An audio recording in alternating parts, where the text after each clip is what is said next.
How's it going, everyone? And welcome to listen to my first podcast called Geek, Life and Podcast. Or should I say now, History, Life and Podcast. I'm your host Pixie, and in this podcast, I will talk about Minna Canth, who is still very important in my country. Before we start, I want to tell you that I'm a beginner and I can't do anything for my accent or my mistakes. But you came to listen to the podcast, so let's start this episode. What came into your mind when you heard Minna's name? Was it an artist, a journalist, feminist, or something else? The answer is simple. She was all of that and more. And now I tell her life in a nutshell. Minna was born on March 19, 1844 in Finland, Tampere, to Gustav Wilhelm and Lovisa Ulrika Johnson's life. Minna had two siblings as well, a brother, Gustav Wilhelm, called Kusti, and sister, Augusta Katarina. Even though Gustav worked back then in Tampere, the family moved to Kuopio, where they opened a store and the money problem was relieved slightly. Gustav wanted Minna to go to a school which would teach good manners and all of that, so she would become a good wife. However, Minna didn't want that. She wanted to stay in her own school and then move to Jyväskylä to study, so she will become a teacher. But do you know why she wanted to become a teacher? She wanted to become an independent woman who can work without getting married. However, things changed when Minna met her husband, Johann Ferdinand Canth, who was her teacher. I know what you're thinking right now, but listen to me. Minna refused to get married twice, but on a third time she accepted and quit her studies. Even though Minna was a wife and later a mother, her life was busy.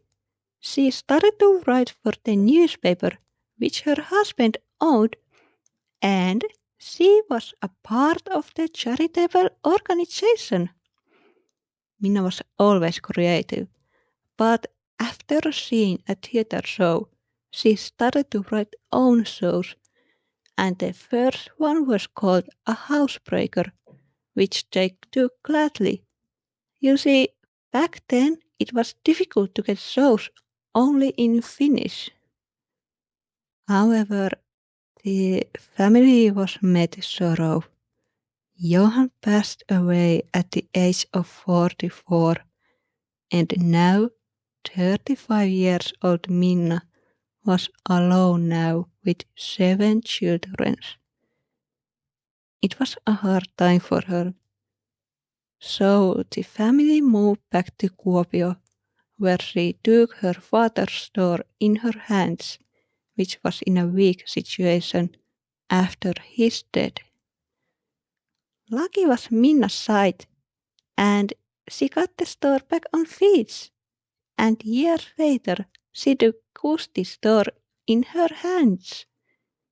Even though Minna was famous for her business skills, she kept writing. And they were dark. Maybe she put all her sadness and frustration into the papers. I think it was some sort of therapy for her. Minna talks a lot about women's rights, girls' schools, and the poor people as well. Even though Minna did a lot good about her life, some people didn't like her. But still, she didn't give up. I need to be honest now that I feel embarrassed when I haven't known a lot about her. The only thing I knew was that she was a writer and that's it.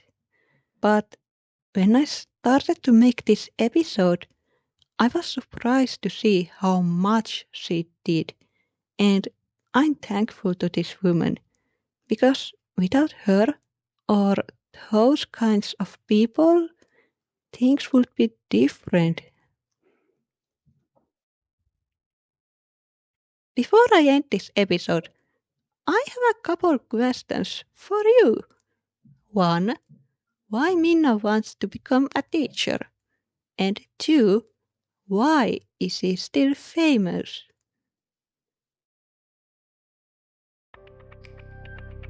Thank you so much for listening to my first Geek, Life and podcast.